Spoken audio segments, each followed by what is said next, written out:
Welcome to another edition of the Insider Mailbag. I'm Jared Johnson. I'm joined by the Mighty Joe Yeager. Well, Mighty Joe, it's Kansas week. Also, Texas Tech basketball's tipping off the Grant McCaslin era. So, some good questions this week. Let's dive right into them. First one comes from Nas Raider, who wants to know, what is your favorite possum recipe? And for those who don't know, of course, there was a possum on the field. There's some strange symmetry with Texas Tech versus TCU on Thursday night games. You had the Fox game 10 years ago, and then bam, you had the possum game. But Tech won both of them, so all's well that ends well. But do you eat possum, Mighty Joe? No. I mean, hey, they brought the Red Raiders good luck, those possum. I'm not going to eat a possum. Now, like a little horned frog on a stick, on the other hand, is a very tasty item that I've had before at the State Fair. So you might want to try that. Yeah. It's got to be fried if it's at the State Fair, right? That's exactly right. All right. Next, kind of like a corn dog, except it's a corn frog, more or less. They have fried beer at the State Fair, so they'll fry anything there at the State Fair.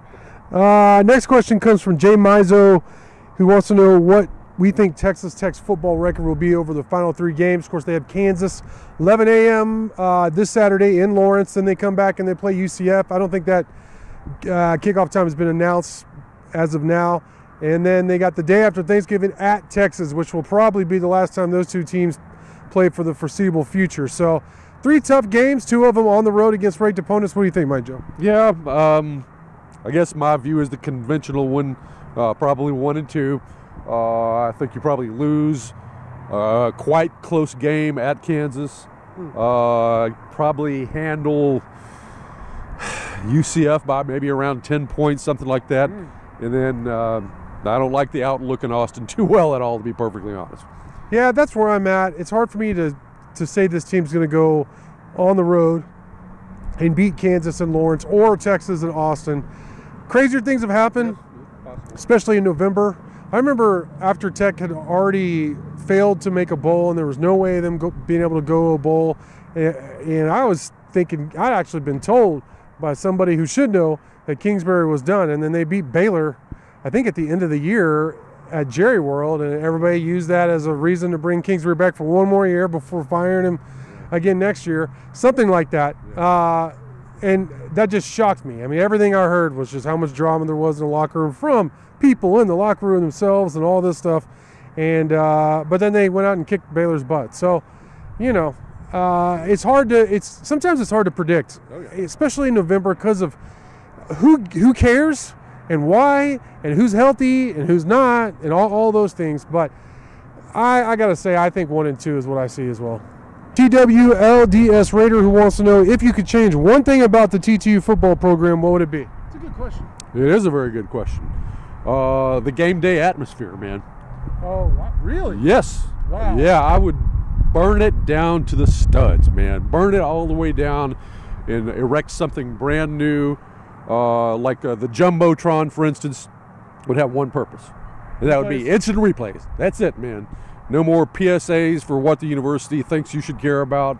No more hype videos or any crap like that. No commercials for ambulance chasing lawyers. None of that stuff, man. Just strictly instant replays and no music either. No what they classify as music. That would be strictly the purview of the going band from Raiderland. Okay. They would be in charge of the entire musical situation. So if I'm in charge of this stuff, the boys over in the going band had better get their act together, because they're going to be very, very busy in the stadium. And in terms of like the PA announcer, all right, he would have a much more limited scope as well and job purview. It would be like down and distance and the results of the play delivered in a normal, professional manner to the audience. He wouldn't be bawling and braying like some sort of a demented jackass, which is what they all do these days. So it would be a rather different sort of environment. It would no longer be like attending a nightclub in hell. Okay, well, I think Mighty Joe, did you pose as this poster so you can answer this question? It sounds like you, man. Whoever he is, man, that poster, thank you so much for asking that question. It's maybe the best question we've had this season. All right. I would change, I don't have anything as dramatic as Mighty Joe did, but I would say, well, maybe it is. I guess it depends on how you look at it. I would stop hiring coaches that have Tech ties. or at least stop making that. It seems to be a point of emphasis, you know. And then also I would get away as much as you can, because there's a lot of offense derived from this, but from the air raid. I think get away from just that era happened, time to move on. That's where I would be. Drew 0504 says, who do you have making the college football playoffs? It's got Georgia number 1, Michigan number 2, Ohio State number 3, Florida State number 4, Washington number 5. Some interesting contenders there. You know, to be perfectly honest, if Tech is not in the hunt for the playoffs, which they're not, frankly, it really doesn't matter all that much to me. I'll watch the games and everything, but it's not like I have a real rooting interest. You know, I mean, I hope Texas doesn't make it. Right. But they kind of look like they have a pretty good shot of sneaking in there. But, I mean, you know, outside of that, you know, I would like to see maybe some new blood pop in there. I mean, that's what I kind of liked TCU last year, even though, you know, I know it's Tech's, you know, rival of some sort, but at least it was something different, you know. Gets a little bit old with Alabama and Georgia and Michigan and Ohio State every dadgum year. So, you know, if some sort of an upstart could sneak in there and do some damage, I'd like to see that. Well, I'm going to say Georgia, Michigan, because I think they'll be the one out of those two to go, which maybe they'll both go to the playoffs again. But Georgia, Michigan, Florida State, and UW is who I'm picking.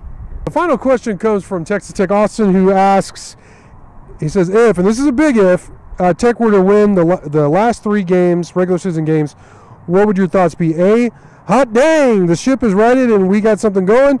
B, man, obviously this team was capable, what a waste of a season. Or C, too little, too late. Or D, A, and B. I would still have a bitter taste in my mouth, man. I would. I mean, even if they were to win these last 3 games and then beat somebody decent in a bowl, I'd still feel like this season had been underwhelming, underachieving, had not reached its potential. So, I mean, obviously, winning the last 3-4 games would be far preferable to not doing it. Yeah. I mean, I hope they do that. But even if they do, I'm still not going to like this season too much. Yeah, I'd still say this was like a opportunity blown. I think maybe perhaps especially. I'm going to feel that way regardless. But if they're able to win, I guess it would be, if you include the bowl game, it would be 5 games in a row to end the season, which I don't think, of course, he prefaced it with it's a big if. I don't think that's going to happen. But if they somehow were, and crazier things have happened, then yeah, I'd look back like, man, if you had beaten that Wyoming team or West Virginia, that's crazy what kind of season. I mean, you could have been, you know. Could have had the season we were expecting. Exactly. So that being said, they didn't. And it would still be one of the best seasons in the last 20 years for Texas Tech. So that's just how high our expectations were, and also how disappointing the season has been thus far. But you know what? I still hope that's the way it plays out. I hope that crazy what if does happen. I mean, they went on a run last year, and it sounded improbable with Oklahoma and some of the teams on the schedule. But you know, we'll have to see how it plays out. They got first things first. They got a really tough matchup against a pretty dang good Kansas squad in Lawrence this weekend. So we'll see how that goes. Monty Joe, great stuff from you as always. Great questions from y'all. Thank you for watching, and until next time.